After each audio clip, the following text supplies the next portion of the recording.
A recent economic study by the group Maine shows that the seafood sector contributed more than $3.2 billion to Maine's economy in 2019 and supported over 33,000 jobs statewide. Now, that study also took a look at expanding the industry to new markets. Our News Center Maine Hannah Yashivi explains.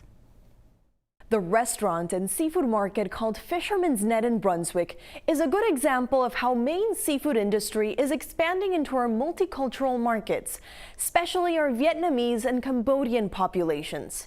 Its owner, Quang Nguyen, says its main goal as a business is to sell Maine seafood to our Asian communities here and throughout the country, including shellfish that Mainers typically don't eat, like periwinkle and Jonah crab, and to introduce Mainers to these new shellfish dishes with a dash of Asian flavor.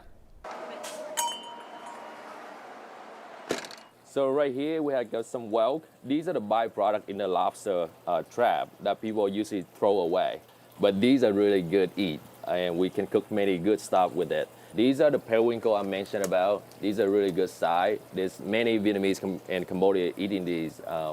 And these are really good protein source. Then on top of that, we got locally Jonah crab or rock crab that we have in Maine. And these are also a byproduct on the lobster catch that people often throw away, but we can use them in really good food in our culture. Just a few of the shellfish caught right here in Maine that most lobstermen dump right back into the ocean. It's valuable to the Vietnamese community.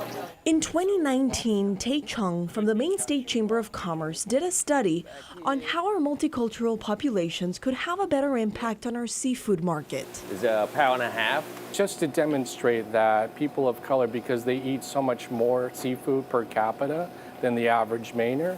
So for example, the average Cambodian eats almost 5 times more seafood than the average Mainer. They eat about 92 pounds of fish as opposed to 16 pounds for the average Mainer.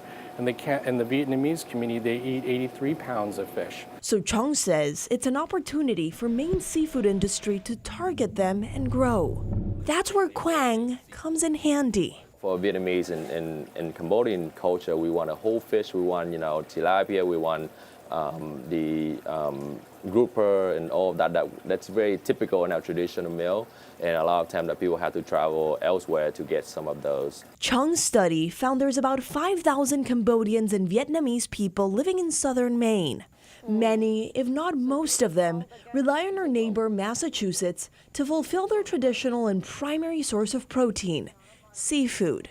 Oh gosh, it'd be like 4 or 5 days a week that we eat seafood. Compared to Americans who typically eat seafood only once a week. What we need to do is how can we prevent people from driving 2 hours or 3 hours away to get their weekly groceries, to start to shop in places like Fisherman's Net or other places where we can promote more Maine products to them, whether it's Hannaford's of the world or other places. But those large businesses need to see this population as an opportunity. Right now, about 75–80% of my population, my customers are Vietnamese. These lobster banh mi. You like it? Awesome. Really good. Really tasty. Yeah, it is. We eat these for breakfast every day in Vietnam. Yeah.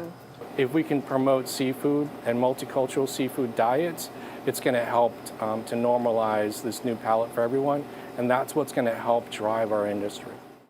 Chung says the Vietnamese and Cambodian communities in Maine are the future consumers of our fresh seafood. Something interesting that Quang told me is that the Vietnamese community traditionally doesn't eat lobster, so he's also helping introduce and expose Maine lobster to his Asian community members in Maine and across the country. You can find a lot more details on this economic impact report by Maine on our website and mobile app. Hannah Yashivi, News Center Maine.